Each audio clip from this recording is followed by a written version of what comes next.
बिस्मिल्लाहिर्रहमानिर्रहीम। कहते हैं वक्त से पहले और किस्मत के बिना किसी को कुछ नहीं मिलता। अफसोस उनके पास वक्त नहीं और हमारे पास किस्मत नहीं। मैं ऐसे मुआशरे को क्या नाम दूँ जहाँ पे फिल्मों ड्रामों में मौजूद दर्द तकलीफ़ पे रोना आ जाता है, मगर असली ज़िंदगी में किसी के दुख दर्द को ड्रामा समझा जाता है। हम तकलीफ़ के जिस मकाम पर भी हों, हमसे आगे ज़रूर कुछ लोग होते हैं। उन्हें देखकर हमें शुक्र की लाठी थाम लेनी चाहिए ताकि रास्ता सहूलत से कट सके। अल्लाह जब किसी को अपनी तरफ लाना चाहता है तो उसे किसी के हाथों ज़रूर तोड़ता है ताकि उसे एहसास हो जाए कि अल्लाह की मोहब्बत के अलावा सब मोहब्बतें फना है। बेशक जैसे तू राजी वैसे राजी कर दे, मेरा कोई अमल तो इम्तियाजी कर दे। सर झुक जाता है मन झुकता ही नहीं, दिल भी किसी वक्त नमाजी कर दे। कभी कभार हक पर होने के बावजूद खामोश रहना पड़ता है, इसलिए नहीं कि हम डरते हैं बल्कि इसलिए कि हमें रिश्ते बहस से ज़्यादा प्यारे होते हैं। कुरान सीखने और सिखाने की जगहों का मिल जाना, कुरान का अच्छा मिल जाना, कुरान का आपके दिल में उतर जाना, कुरान का कोई या पूरा हिफ्ज कर लेना, किसी कुरान कला से जुड़ जाना, कुरान को तलफ़्फ़ुज़ के साथ पढ़ना सीख लेना, आपको उसकी आयत सुनकर समझ में आ जाना, ये कोई आम बात नहीं और ना ही उसे आम समझें। ये बड़े एजाज़ की बात है। ये उस बात की निशानी है कि वह रब आप पर मेहरबान है।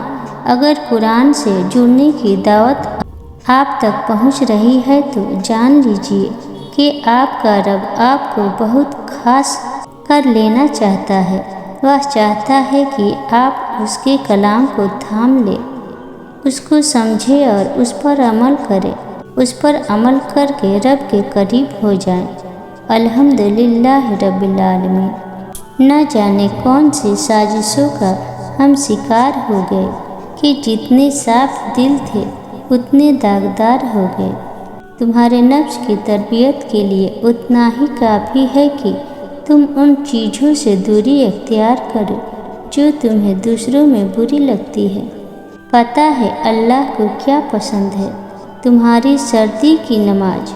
जब तुम अपना गर्म बिस्तर छोड़कर नमाज फजर के लिए उठते हो और उसकी मोहब्बत में ठंडे पानी से वजू करते हो तो ये मोहब्बत दुनिया की हर मोहब्बत पर गालिब आ जाती है। तुम मांगो मुझसे, तुम्हारा मांगना अच्छा लगता है मुझे। तुम क्यों परेशान होते हो? क्या मेरी कुदरत पर यकीन नहीं है तुमको?